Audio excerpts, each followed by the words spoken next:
Hello friends, good evening. Welcome to my channel Ankush Agrawal share market. Iran और Israel war का cease fire ऐलान हो गया, लेकिन उसके बाद भी बहुत प्रॉब्लम देखने को मिला क्योंकि कई लोग बोल रहे हैं कि ये ओरिजिनल सीज फायर है कि नहीं, ट्रू सीज फायर है कि नहीं, सही में सीज फायर हुआ है कि नहीं, क्योंकि कहीं ना कहीं लड़ाई झगड़ा चालू ही था।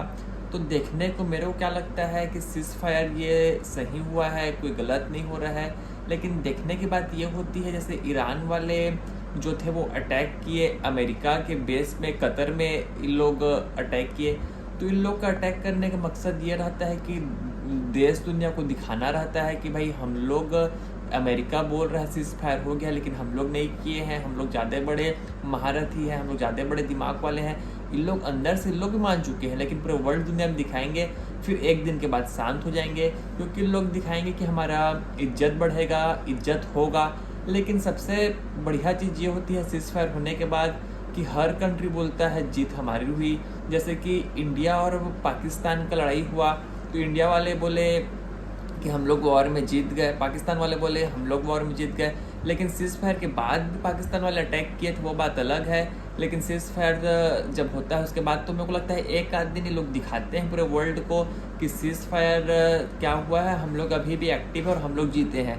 तो उस हिसाब से देखना रहता है। लेकिन but now I see a point in whatever the world is saying beyond war. Market को भी लगता है कई सारे चीज़ इम्पैक्ट करेंगे क्योंकि वार तो डेली हो रहा है, डेली हो रहा है वॉर, तो अब मार्केट यूज्ड टू हो गया है। इसीलिए अब देखेंगे तो आज सीज फायर हुआ और mid cap index only 400% up, 400 points up हुआ।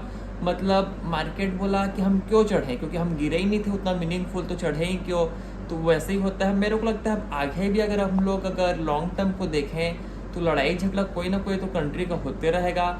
लेकिन हमेशा ये ध्यान रखना है कि अगर लड़ाई झगड़ा कहीं चालू हो रहा है मतलब शेयर को पकड़ने का टाइम है, क्योंकि एक दिन दो दिन मौका देता है और फिर बॉटम बन जाता है। उसके बाद से फिर मार्केट उस बॉटम को नहीं छूता है, बिंग द ऑपरेटिव वर्ड, क्योंकि किसी को पता नहीं है क्या होगा करके।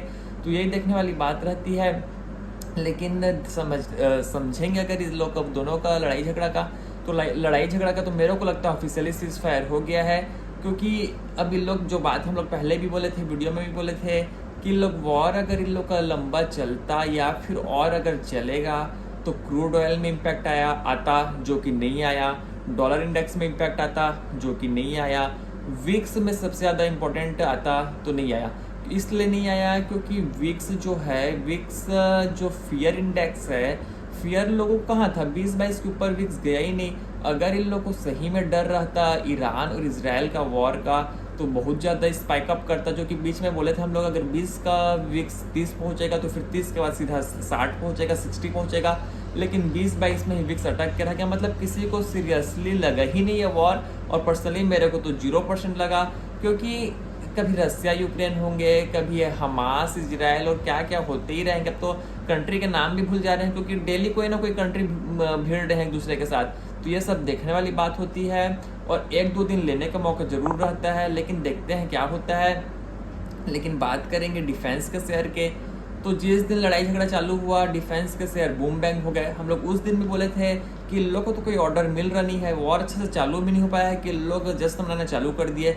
वैसे आज देखने हुआ सब मायूस होकर बैठ गए कि भाई क्या हो गया, लड़ाई बंद हो गया, अब कैसे होगा। अरे तुम्हारे से तो कोई लिए ही नहीं है, एक भी विपन कोई ऑर्डर आया भी नहीं है, तो तुम क्यों उतना उछल कूद करते हो फिर गिरते हो। तो मेरे को लगता है पूरा डिफेंस का जो खेल है वो खाली सेंटीमेंट का खेल है। अभी जो गिरे हैं उससे कुछ नहीं होता। लेकिन एक चीज़ और देखने की बात है कि जो नेटो कंट्री है, नेटो कंट्री बोल रहे हैं कि 5% मिनिमम अपना डिफेंस बजट को करो। तो क्या पता उसके चलते कल डिफेंस में तेजी आ जाए, वो अलग बात है। लेकिन बियॉन्ड डैट मेरे को नहीं लगता कि ये सबसे तेजी और जो गिरावट आती है उसके ऊपर ट्रेड करना चाहिए, क्योंकि खाली ये ओनली सेंटिमेंटल थिंग है। बियॉन्ड डैट अर्निंग ही काम आएगी। लेकिन देखते हैं क्या होता है। लेकिन अगर बात करें आगे पर्टिकुलर शेयर की, तो वोडाफोन आइडिया पीछे पड़ रखा है गवर्नमेंट के, भाई कि मेरा लोन को माफ़ करो माफ़ करो माफ़ करो। तो एक रिपोर्ट निकल के आई कि गवर्नमेंट बोल रही है हम लोग एक चीज़ माफ़ कर सकते हैं, जो कंपाउंड इंटरेस्ट में जो इंटरेस्ट लगेगा वो कंपाउंड इंटरेस्ट में इंटरेस्ट ना लग के सिंपल इंटरेस्ट में इंटरेस्ट लगेगा। तो देखते हैं क्या इससे क्या फ़र्क पड़ेगा। लेकिन मेरे को लगता है government is only putting the bad money after good, क्योंकि जितना बार भी लोग गुड मनी करेंगे वो अगले राउंड में बैड मनी हो जाएगा।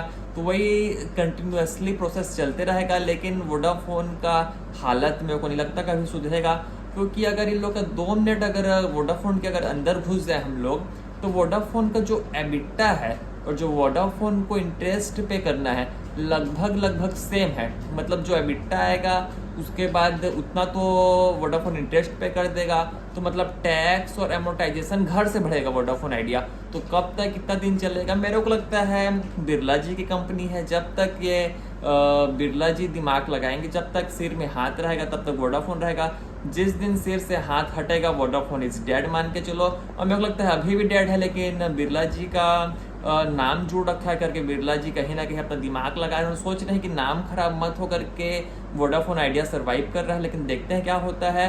यहीं तक रखते हैं, आपसे कल फिर मुलाकात होगी, तब तक के लिए थैंक यू।